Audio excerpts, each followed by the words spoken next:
Big Finish present Survivors by Terry Nation, read by Carolyn Seymour.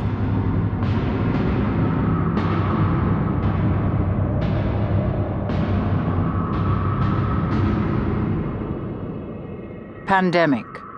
General, universal, especially of a disease, prevalent over the whole of a country or continent or over the whole world. Survivor. One who survives or outlives another or others. Hope. To entertain expectation of something desired. To trust, have confidence. To look forward to. Prologue. In the beginning the Lord said, "My name shall be known to all the peoples of the world." In 1 hour he spoke his name to 10 people. In the hour that followed, each of those people met 10 others and said the Lord's name.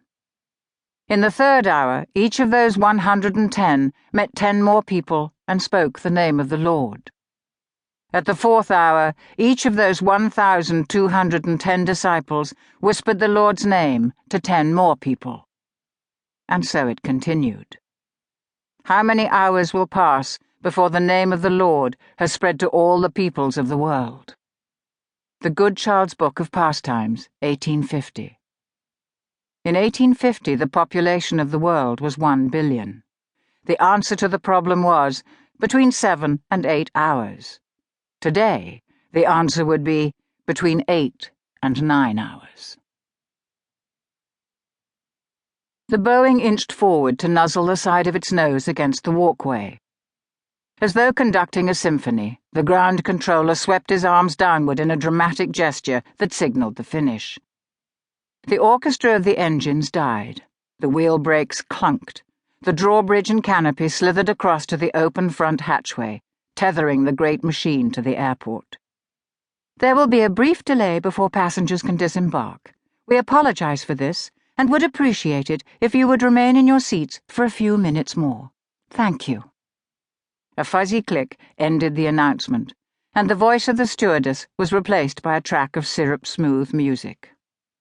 In the main compartment, the passengers from the aisle seats were already standing, waiting to shuffle forward to the exit.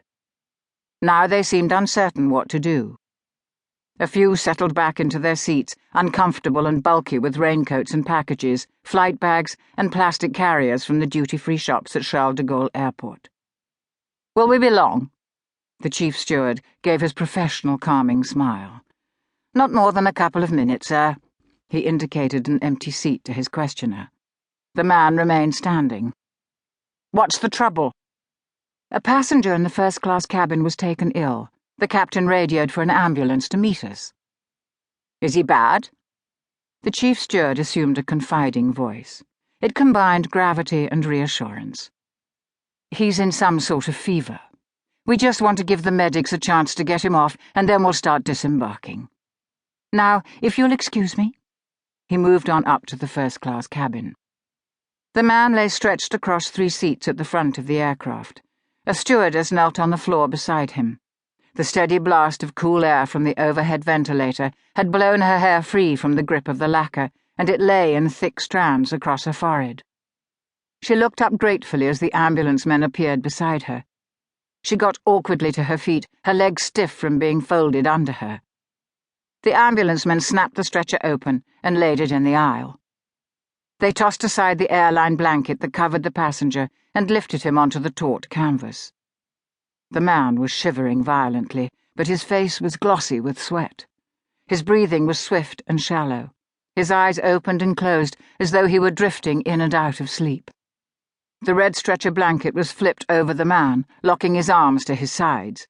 Then he was lifted and with practiced ease manipulated through the tight angles up to the exit. "Got his travel documents, passport, luggage tags?" The stewardess who had nursed him pointed back to a briefcase under the seats. "Better get it, and someone should come with us to deal with the formalities." The girl glanced at the captain standing in the open door of the flight deck. He nodded. "You go with them, Mary."